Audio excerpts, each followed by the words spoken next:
Welcome everyone to Professional Pioneers with ProVision podcast.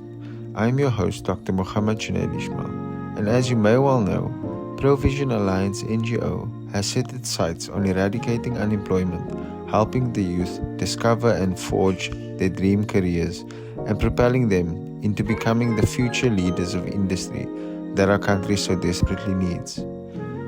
This podcast is inspired to help aspiring professionals understand and discover the careers they may well go into. Have you ever found yourself asking, how do I become a doctor or a lawyer? How do I start a business? Where do I study? And how do I get funding? These are some of the questions we will be answering on our podcast. With our variety of guests who come from humble beginnings and have inspirational stories of how they've overcome the obstacles. And here is where they will share their advice and wisdom they've gotten along the way. Welcome everyone to ProVision podcast, where we explore careers that students are interested in, and we have guests that are pioneers in their field. And today we are welcoming one of our very own. She is the treasurer and one of the founders of ProVision Alliance, and she is a chartered accountant, and she'll tell you a bit more about herself in a moment. One of my closest friends, Faith Marthinussen. Hi everyone. Thank you so much for being here. It's been a long time coming, so I'm really grateful to have you here. And there's so many students that want to do CA, so I think we need to have this episode. We need to get the word out there. Thanks for having me. So can you tell us a bit more about where your journey began with accounting and how you got into it? So it started with job shadowing, I think in grade 11. At first, I actually wanted to be a sound engineer, and I did my job shadowing, and he actually told me there's no money in that. Yeah. So I think that's how it kind of started. I was looking, where can I go, what is going to get me the most money out of it. That's kind of how it started. But when I started studying and researching a little bit deeper into chartered accounting, I realized it's more of a passion for me. It's the numbers aspect. I think if you love maths, if you love strategy, if you like thinking outside the box, there's always something for you in accounting. And accounting is not as simple as just doing the books of a business. There's a wide variety of different areas you can go into. So I like that aspect as well. Being able to not choose one sort of career path, but you can jump in anywhere just with that qualification on its own. And I think that's so important, because when people think of like these kind of traditional careers like medicine, accounting, we have this like idea of what it is. Like an accountant sits at a desk and does Excel spreadsheets, Same thing with medicine. Like I thought, like when I went into it, I thought, okay, you're a doctor and wear a white coat and that sort of thing. But what made me choose medicine was that I knew that once I graduated, there's so many different fields you can go into, and you can learn more, you can specialize. So I'm sure when you started studying accounting, you started realizing more like what it was about, and I'm sure then when you started working, it also opened your eyes to what your perception was and what the reality was. Can you tell us a bit more about that? So I think my perception was, as soon as I'm done studying, I go straight into the working world and I'm going to be the CEO of a business, which was a very unrealistic, poorly researched opinion. But I think it was a lot harder than I expected. So firstly, GDA, which is your post-grad, is very, very difficult. I think it tested me a lot because it was during COVID, so things were online. The world was in a bit of a weird space, so it was a little bit more tricky during that time. So I didn't expect that. I think you can't really prepare for these sorts of events to happen. And then also my expectations with articles were very different to the reality. I don't think they prepare you for all the things you have to do besides the rotational work of actually working. You have to get your competencies. You have to do your 2 board exams. And I think those are things I didn't really prepare for. And it was a big awakening when I got to my first year of articles. But nonetheless, when you have a good group of people and when you're working for an organization that cares about you, it's an easy adjustment from working or rather from studying to working. Okay. So tell me a bit more about the studying aspect. So how long is the degree, and like difficulty wise, like subjects that you guys do? Like I have there's a few students in the NGO that want to do CA.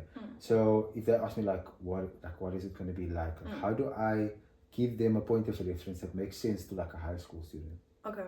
So your first 3 years would be your undergrad, and then after that you would have your postgrad. So that at UCT is called your PGDA. In that year is when you focus on your big 4 subjects. So that's your tax, your corporate governance, your accounting, and then finance as well. So if you're doing business science, accounting with finance, the finance component is a bit more of a dominating course. So you would be double majoring. Whereas if you more on the accounting side, finance just plays a role in all the subjects. Straight out of PGDA, you would then go into your articles. As soon as you start your articles in that initial few months, that's when you will write ITCs, which is your first board exam. And that essentially is everything you've done from first year or high school accounting all the way up until your final year. Some people treat it more as revision.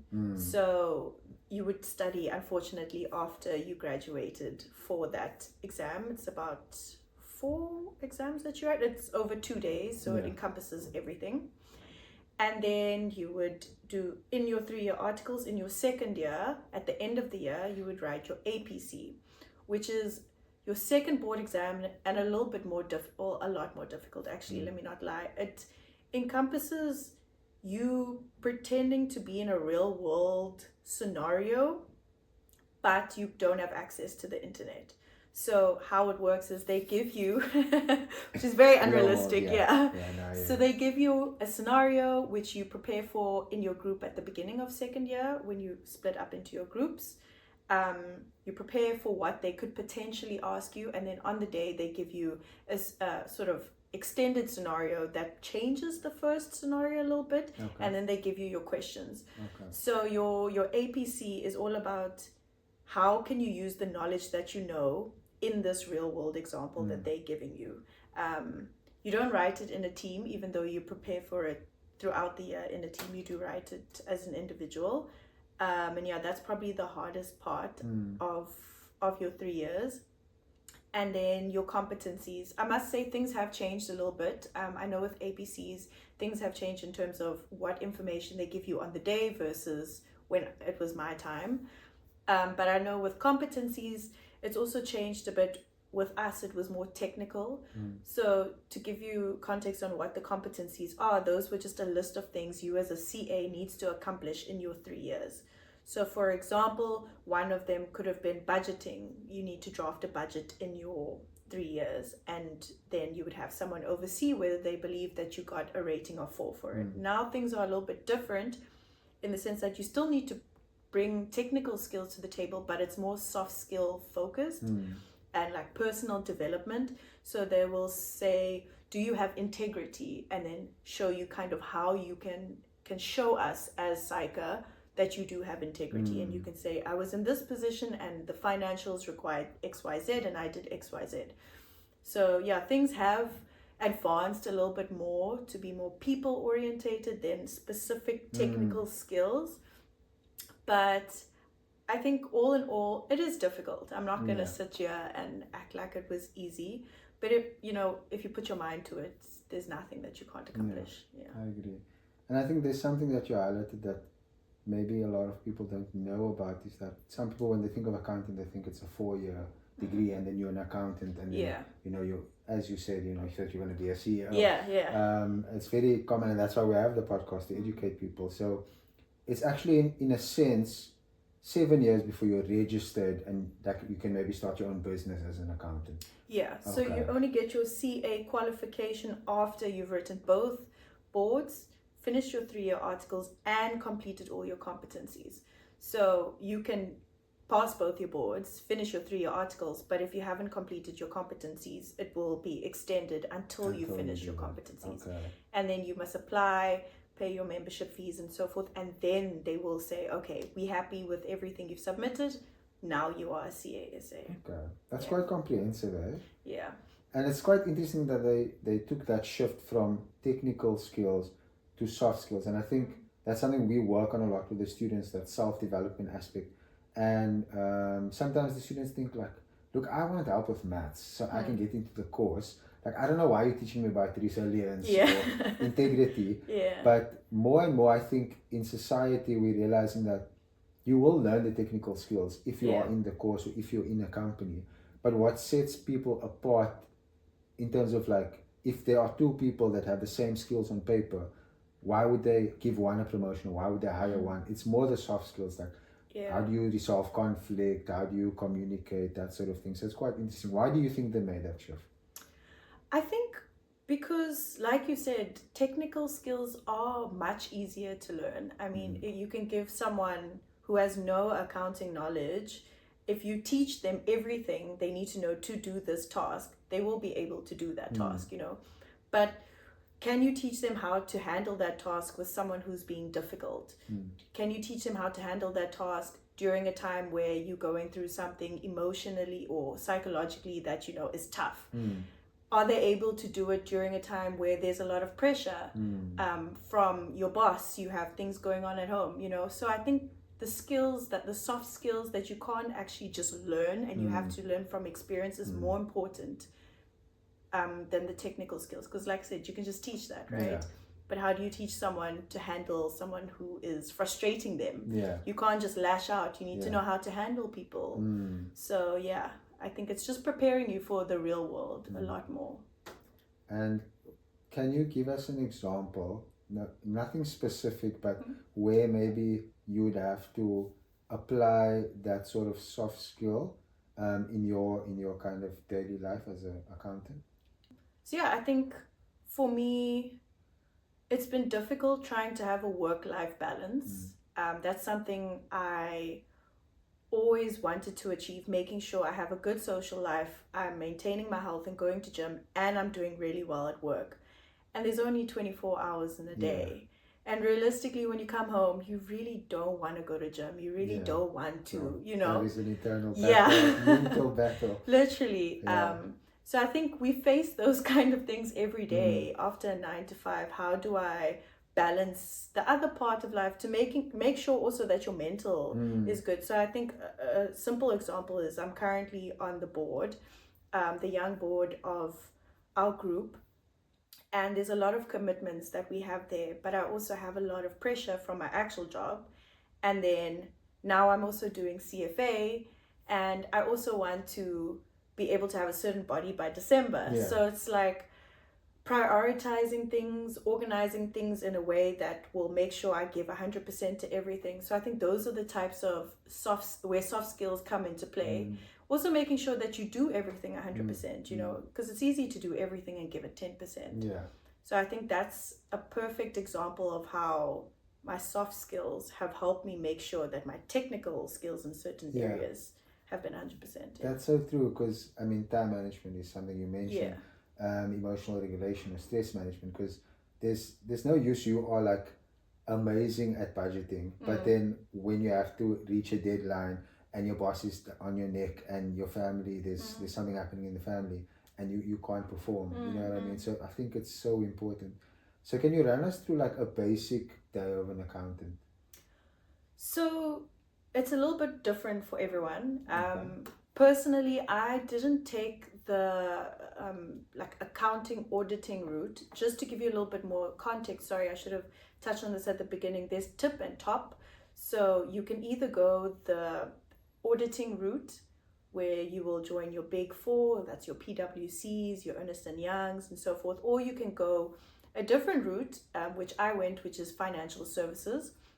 So how our rotations work is you come into the company and then you rotate throughout the business. So you don't just do sort of one route. And then at the end of the 3 years, you decide which area you would like to go into and maybe become an expert in. So you don't actually have to go into auditing or do your accounting work. You can actually go into strategy and change. You can go into investment. So there's the pool for you is pretty big. I went into group reporting and insights, and my role specifically right now is on a project called Rubik's, and we are essentially just rolling out a new software into our company. So it starts 8:30 is when my day starts, ends at 9. Currently, I'm in UAT, which is sort of training the users how to use this new software. So the accounting aspect comes in where I had to go and do the accounting myself, learn the software myself, and then go teach it to all the individuals. So that's where the accounting comes in. And yeah, so currently 8:30 to 5, I'm training users throughout. I get a bit of a gap, like an hour to just eat and so forth. But then after that, after 5:30, I will probably start studying for my CFA, which is happening at the end of this year. And then gym, and then eat, sleep, and repeat. Sure. Yeah. Okay. So what do you then do to relax? Like, how would you advise someone that's going through the cycle and like preventing that burnout, or preventing like just feeling overburdened or resentful about all these commitments? Because I know you handle things very well. You always perform at a high level. So how do people do that? Even for students who maybe are going to university, or even in high school, you know, it's exams and they're doing debating and they're doing all of these things. What are some of the kind of tools you use to keep yourself like balanced and keep your well-being on a good level? That's a very good question. Because it's so easy just to push through. It's very easy just to push through, and then you'll hit that wall at some point and sort of crash out. I think for me, gym has been a very big outlet for frustration. So yeah, I'm not gonna lie, putting in that effort into all that energy and effort into something that has a positive result has been really beneficial for me. So I think gym has been great. But I think just taking a moment back and looking how far that one has come versus constantly looking to what you need to achieve is important. And I know both of us struggle with this, is like celebrating how far you've come. That is something. Instead of just being like, okay, I achieved this, now I need to go achieve this.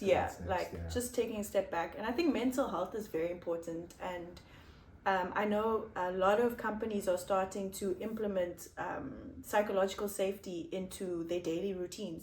For example, yesterday I went to a mindfulness session at my work where for 10 minutes, whoever wanted to come can come in our team. They did a guided yoga session, or meditation rather. Everyone just closed their eyes.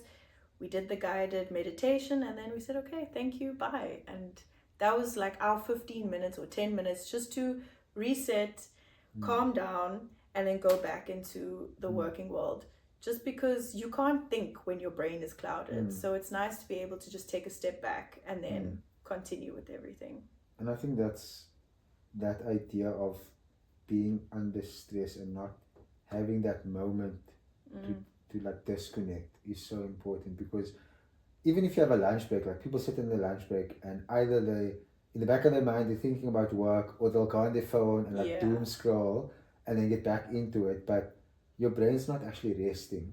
And I think something like a mindfulness practice is so key, just to allow that cortisol to come down. Because people don't realize that when you're stressing, there's actual hormones in your body that is constantly, you know, when your cortisol is high, your immune system goes down. Many parts of your body become dysfunctional and can even lead to, you know, chronic illnesses. So I think it's a very important thing to, as you said, look at your mental health and your physical health. And I think there's where some people don't do so well. And I always, again, it comes back to some of the workshops we do with the students. Like I had a workshop with them on mindfulness, and we did like a meditation, and they're like laughing and stuff.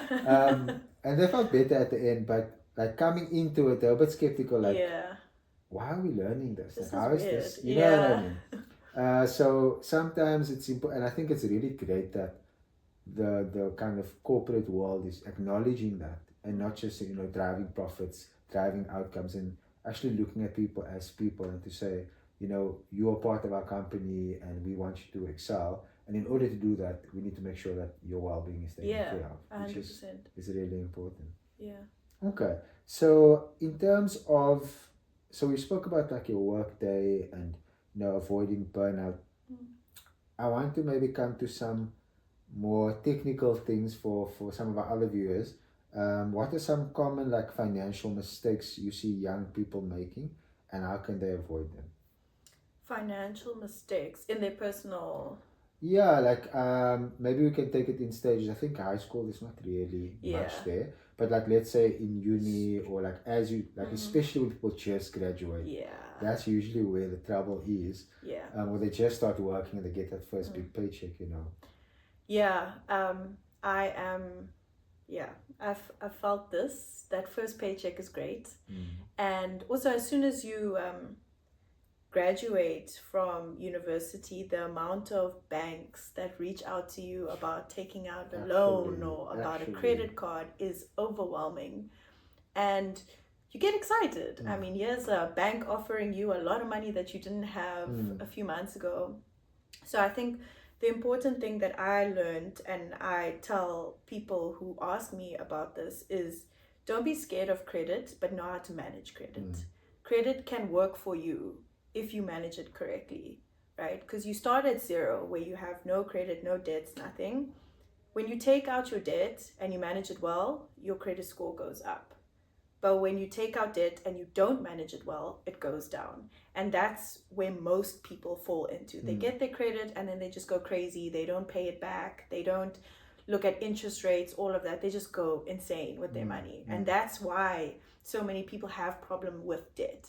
But if you actually use debt correctly, then you could increase your credit score, build trust with banks, and then you'd be able to take out loans for mortgage, take out mortgage loans. You'd be able to buy a car much earlier in life than you would have if you start doing crazy things with your money. So I think learn how to use your debt is important. Secondly, save. They say like 20% of your salary should be saved. Look, it's also unfair to make that as a general general analysis. Everyone should save 20%. We don't know what people are going through, but I think it's just important to put money away all the time. And then lastly, invest. I think we learn so much about investing throughout our degrees, but we take it for granted how much we actually know.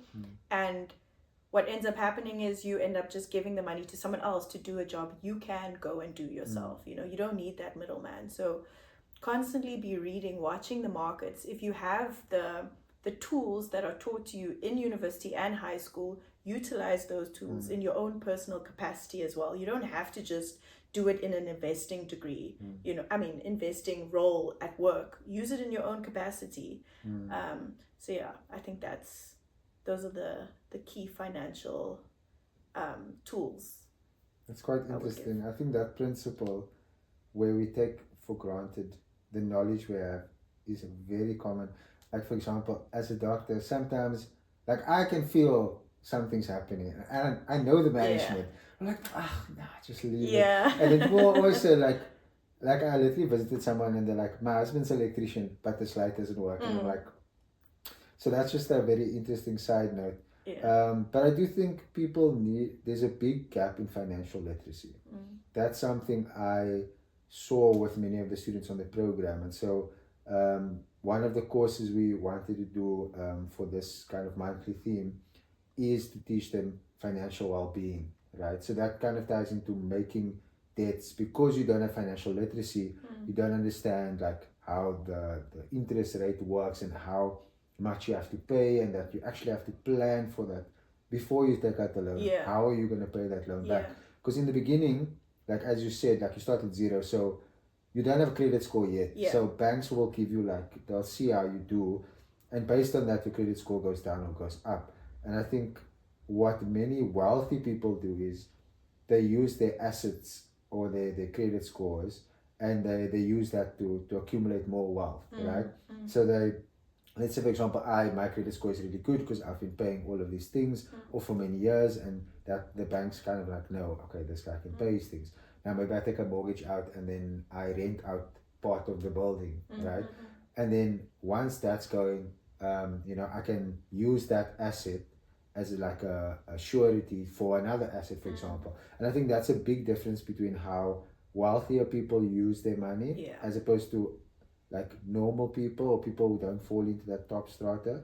Like we think like, okay, I must save in like a basic savings account and then reach like an X amount and then buy something with that money and then use that to make money. But that process takes so much longer, you know? So I think financial literacy is something we need to teach in schools. Like I don't understand why things like tax or budgeting, they don't teach in schools, because that's the real stuff that you need. Also, just speaking on that, another thing I've noticed is we also always wanting more. Like you get a car in first year for argument's sake, let's say it gets paid off, okay, now I need a better car. Or it doesn't even have to be such a big purchase like a car. It could be like, this is my standard of living, I earn a little bit more, now all of a sudden I don't want to shop at Spar, I want to shop at Woolworths. You know, we always wanting a better quality of life, which is fair. If you work hard, you should want a better quality of life. But I think you need to differentiate between like a need and a want at that point, and also what your long-term goal is, because you can always elevate your lifestyle, but then in the long run you won't have anything to look back and be like, let me enjoy it now and sit back and not have to work. Then you're still in the same position of needing to work for your money, when you actually want to be in a position where money works for you, right? So that's where your investing comes into play. That's when not partying every weekend and saving some of that money comes into play. But easier said than done. Yeah. And I mean, that's a principle.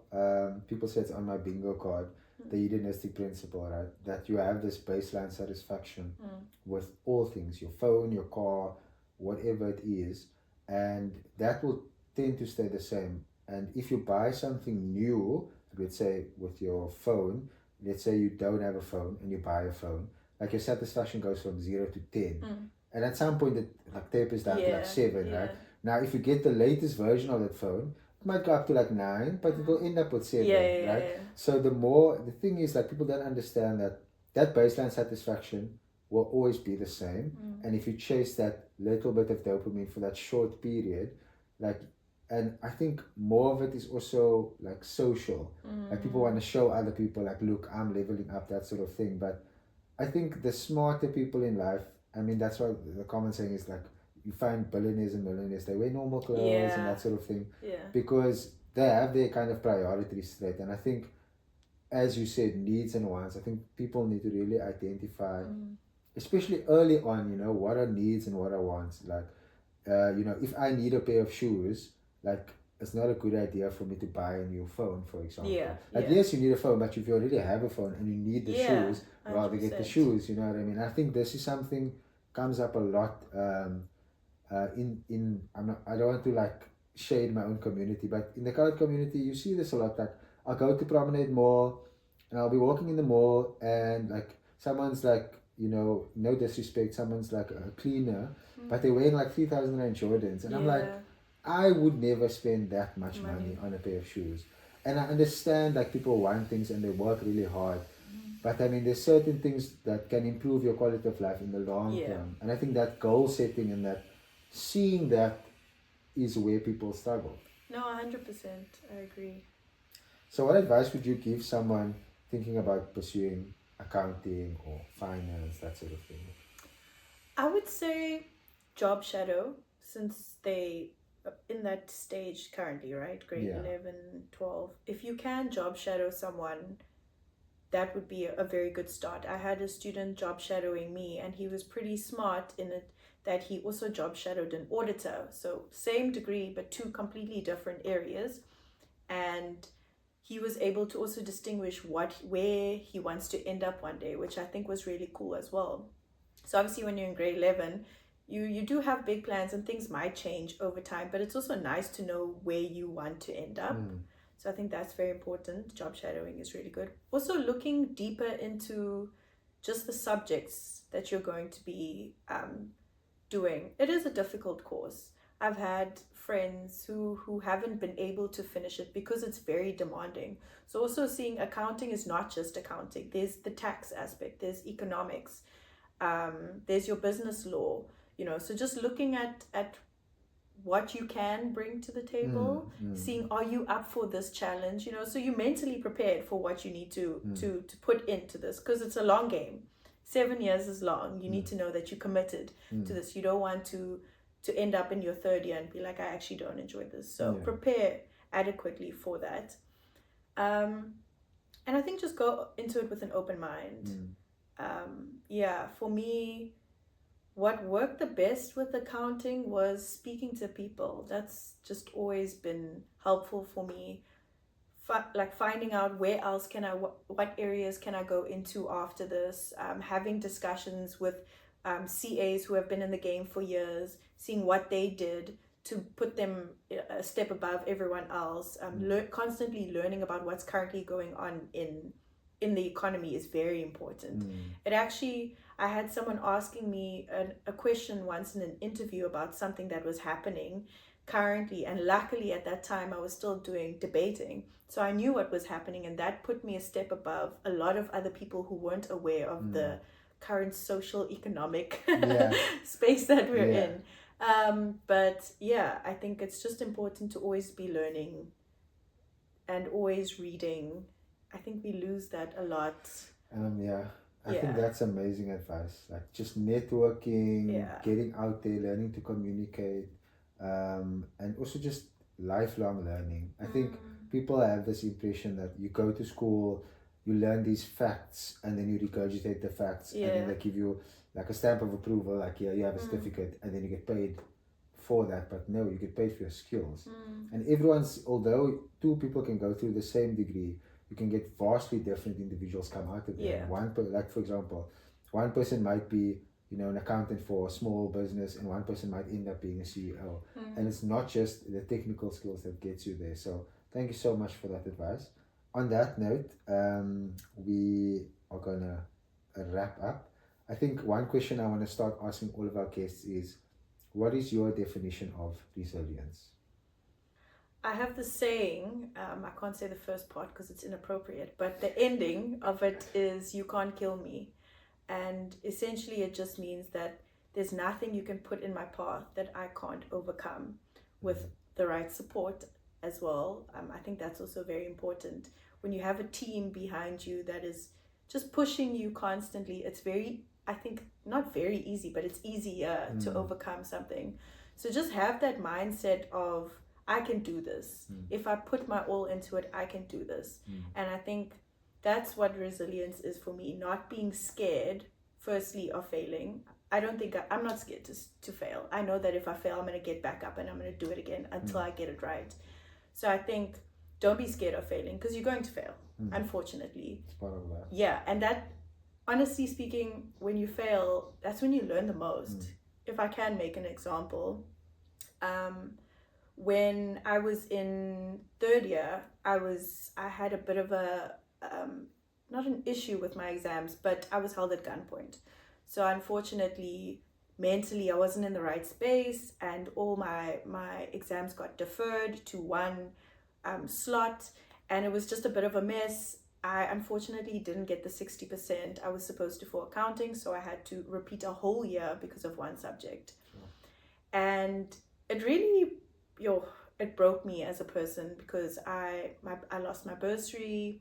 I was stressed about accommodation.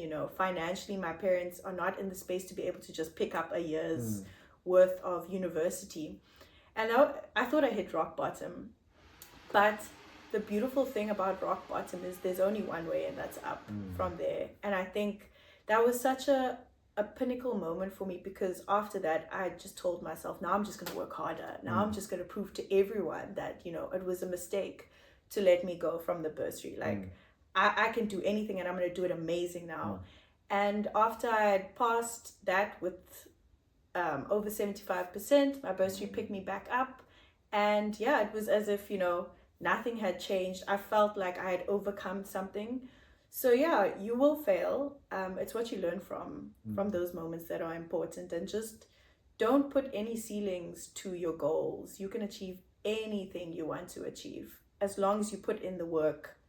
Yeah, I think that's my last bit of spice for the day. Thank you so much. That was amazing. I really appreciate you coming on the podcast and sharing all this information, personal stories. I think it really will resonate with so many people.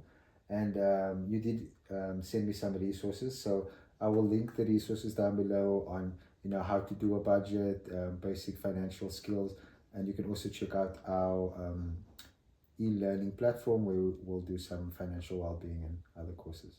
Yeah, thank you. Thank you for having me. Sure.